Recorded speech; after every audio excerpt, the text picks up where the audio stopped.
All right, so today we're going to take a deep dive into Emirates Business Class. And, is it really as good as everyone says it is? We're looking at a review here by travel writer Simon Calder. Oh, yeah, I know Simon Calder. Yeah, he's known for his really honest takes. Yeah. And he flew on one of Emirates' Boeing 7777s and had some interesting thoughts. So let's see what he had to say. Yeah. Okay, so right off the bat, Calder was expecting, the full luxurious business class experience. Right. But he walks onto this plane, and it's a 7 abreast cabin. 7 abreast. 7 abreast. That's 7 seats crammed into each row. Wow, that's more like what you'd find in premium economy, right? Exactly. So not quite the spacious haven he was anticipating. Yeah, Emirates marketing talks about, the best seats at 40,000 feet, Right. remix business with pleasure, that sort of thing. Right. It definitely sets a high bar. It does. Okay. And I did a little digging and found on the Emirates website, there's a little disclaimer. Uh-oh. It mentions that seating configurations can vary. So it's kind of a buyer beware situation. Interesting. Yeah.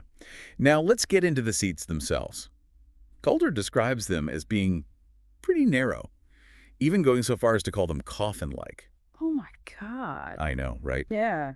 And to make things even more snug, there are those seat dividers. The ones? Yeah.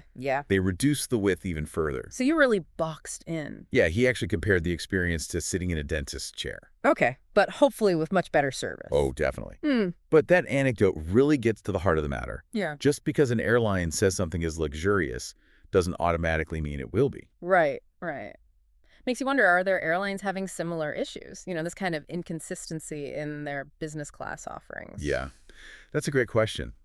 And speaking of things that don't always live up to the hype, Calder also had some thoughts on those angled lie-flat seats. Ah, yes. Angled lie flat. The industry's solution to cramming more people in. It seems like it. Yeah. So apparently they don't lie completely flat, Right. Yeah, they recline at an angle. It's not fully horizontal. and that can make it tough to sleep, especially on a long flight. Yeah, especially if you're in one of the middle seats where you have even less room to maneuver. Yeah. So not exactly the luxurious sleep experience Emirates promises in their marketing, huh? Not quite. But here's the thing.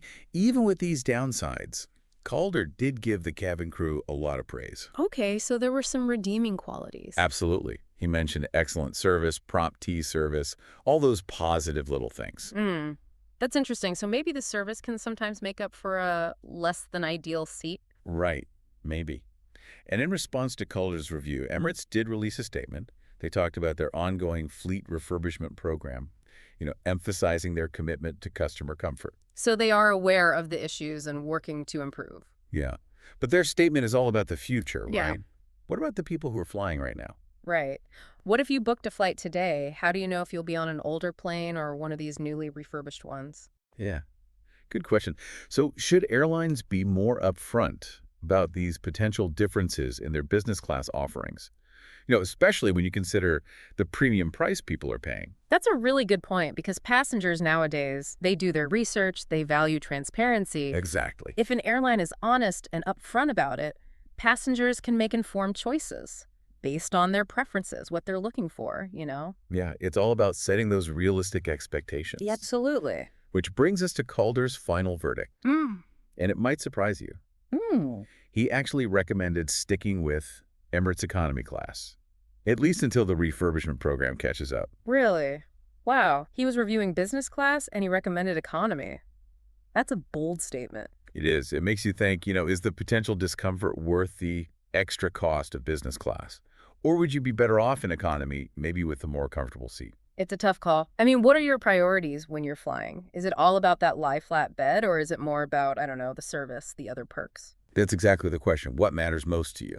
Exactly. And is that reflected in what you're paying for? Right. It's all about finding that value.